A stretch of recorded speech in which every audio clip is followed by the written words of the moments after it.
I mean,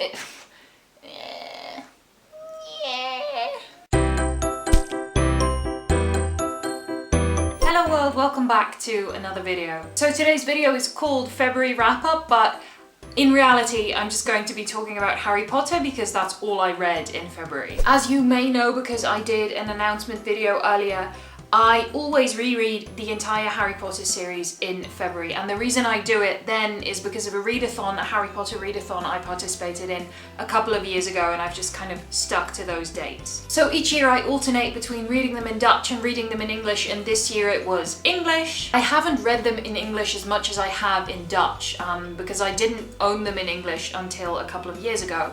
So it's always quite a different experience for me reading the books in the original language, especially because of the sheer amount of cultural references that have sort of been avoided in the Dutch translations. I doubt this video is going to be spoiler free, but then again I also doubt that any of you don't already know the plot of the Harry Potter series, so I don't think that's much of a concern. So let me just start by saying that for the first time since I started doing this readathon, I did not manage to read all of the books in 1 month. And I think the reason for that is because I never used to work full-time before, so I just don't have as much time to read as I did before, and even when I do have a day off, I have to do other stuff that I can't do during the week because I'm working. I also find that after I've had a long day at work, I don't necessarily have a lot of energy left for reading. I prefer to just like put on a series while I do my chores and make my dinner and stuff. So yeah, anyway, I didn't manage to read all 7 of them, but I read 6. So one of the things that I've started to notice, because I do this every year,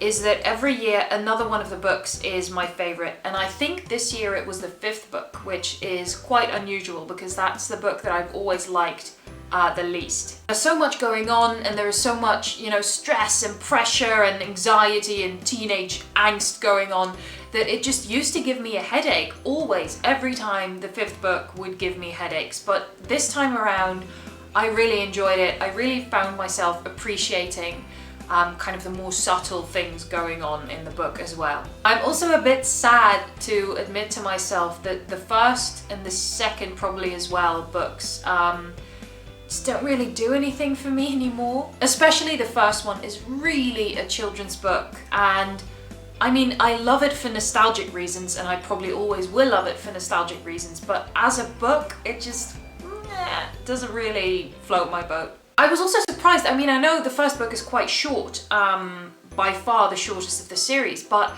I was surprised how little we actually get to see of Hogwarts in the 1st book. There's only a couple of lessons that you're actually in as a reader, and there are some descriptions of the castle, but not nearly as elaborate as further on in the series, which I guess is fine because there is the rest of the series to kind of explore that more. It's just that I was surprised because I didn't remember it like that. Also, something else which is a sign that I'm getting older, I think, is that I'm appreciating the adult characters more and more, and I'm understanding their points of view more and more instead of automatically siding with Harry and Ron and Hermione. I kind of get where the grown-ups are coming from. And I mean specifically people like Molly Weasley and Hagrid and Lupin and Sirius, who keep telling Harry to keep his head down and not go looking for any trouble, and he never listens. He's constantly like escaping the castle at night and just running around the corridors.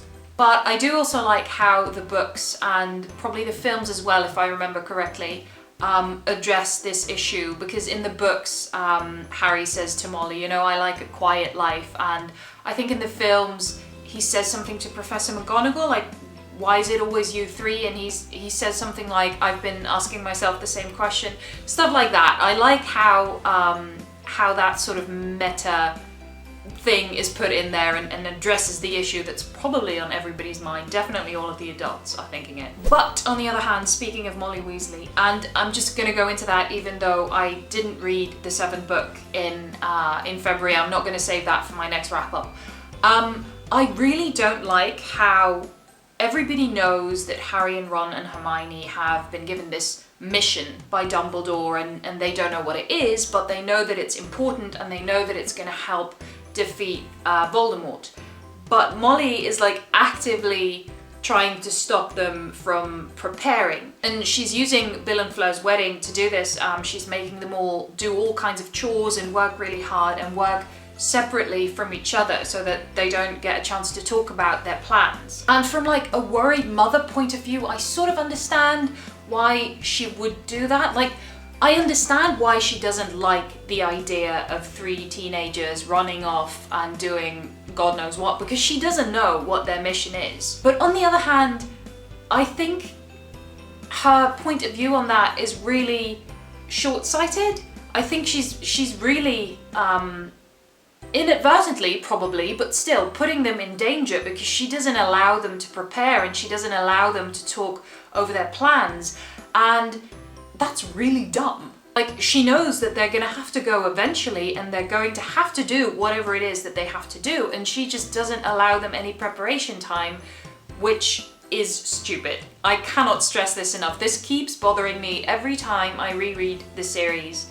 I don't like that part of Molly Weasley's personality, and honestly I think it's a bit over the top. Like, she is the ultimate like mother hen, she is the ultimate maternal figure, but she's not dumb, you know. She's really smart, and she's given birth to some really smart children, and yet she doesn't get it.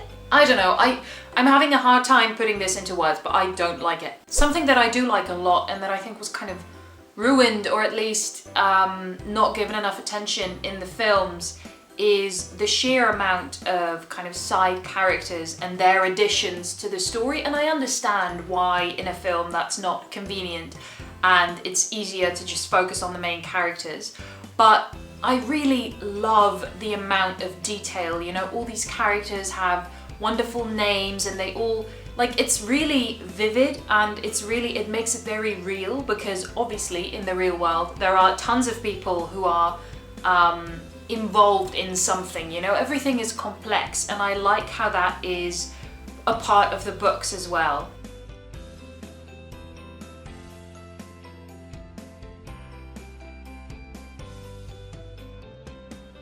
Something that also really did much more to me now than it did when I started reading the books is Hermione's kind of activism. Obviously there is the house elves, you know, that she's very passionate about, and I will come back to that in a minute.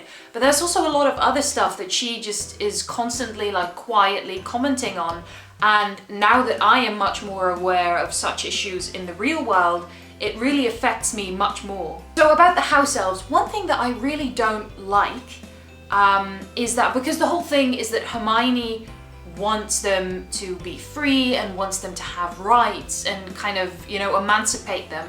And Ron is very much kind of not necessarily opposed to that, not actively, but he just doesn't get it, because he feels like the house elves like the life that they live, and they like their servitude, and it's part of their culture in a way. What I don't like, and what I don't quite understand, is why in the books Ron is kind of right. Like, every time Hermione talks to the house elves, they keep stressing how they like their life and how they are happy to serve, and I don't understand why J.K. Rowling put it in there like that. It makes it much harder to sympathize with Hermione's cause, because it seems like the people she's fighting for don't need her and don't want her point of view pushed upon them. I don't know, it keeps confusing me. It confuses me every time. I just don't know what to think of this. I want to agree with Hermione. I want to believe that she's doing the right thing, and I want to kind of support that cause as well as a reader, but in reality I keep looking at the story and I keep seeing these house elves who are happy to do whatever they're doing, and I just don't know what to think. So share your thoughts, because I clearly don't know where to go with this by myself. So anyway, these are just some of the things that I wanted to talk about after this year's readathon of Harry Potter. I keep calling it a readathon even though it's just me deciding that I'm going to read the Harry Potter books that month. Every year there's different things that sort of grab my attention, and there are different things that I like and dislike, and these are just some of my thoughts some of the things that struck me this year. I'm always happy to discuss Harry Potter, so definitely leave your thoughts and opinions and comments down below and I will get back to you. If you think you want to participate in this readathon next year, definitely let me know, because I would like to make this I mean, it already is an annual thing, but I would like it to be an annual thing with more people than just me. Anyway, that's all I have for today. I hope you liked this video and I will see you again next time.